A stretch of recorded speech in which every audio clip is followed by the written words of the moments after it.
Samahan niyo ako, pupunta tayo sa Disneyland. Parang ito ang aking happy place. Dito natin sisimula ng gala natin ngayon sa T. Alonso Corner CM Recto.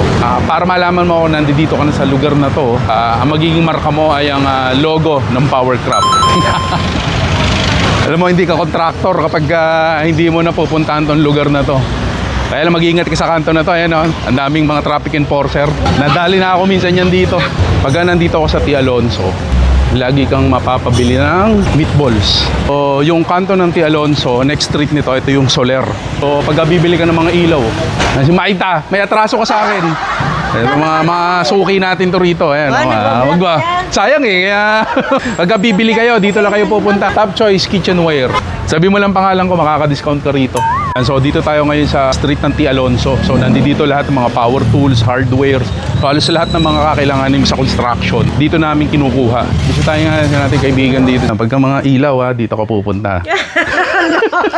Ayan, mga suki ko yan dito. Mga power tools, sanitary, mga plumbing, ito mga stainless. Sa electrical, ayan, minsan dyan ako bumibili. Ayan, pagka nagugutom kami, ayan, sa Lingnam. Then, intersection naman ng Ongpin, mga alahas, mga fruits, vegetables. Bili tayo ng tikoy dito. Panalo, te? Talo. Talo? Nandito sa Ongpin ang bilihan ng mga ginto, mga alahas. Nung kinasal kami ng misis ko, dito ako sa Ongpin bumili ng wedding ring. Wala pa isang buwan, kinalawang na. Dito tayo ngayon sa Gonzalo Puyat, pero sa aming mga medyo may kaidara na, ang tawag namin dito ay Raon. Lahat ng mga electronics dito natin na bibili.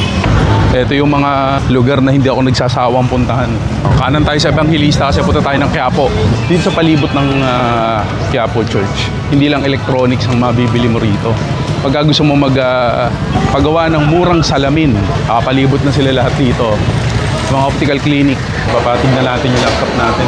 Nadali din, ang tagal na nakatambak nitong laptop na to. Sakaling may mga sirakaling gadgets sa cellphone, laptop, punta na po kayo dito sa Manila City Plaza, 3rd floor, stall number P19. Nanakapin nyo na po si Box or ako po, Palaboy Sensei. Salamat! Ayos, ayos! Thank you. Ano ang pinakamagandang gawin pagka inaabot ka ng gabi sa Quiapo? Kundi kumain ka ng chowpa na merong lechon o kaya chowpa na merong sausage and beef.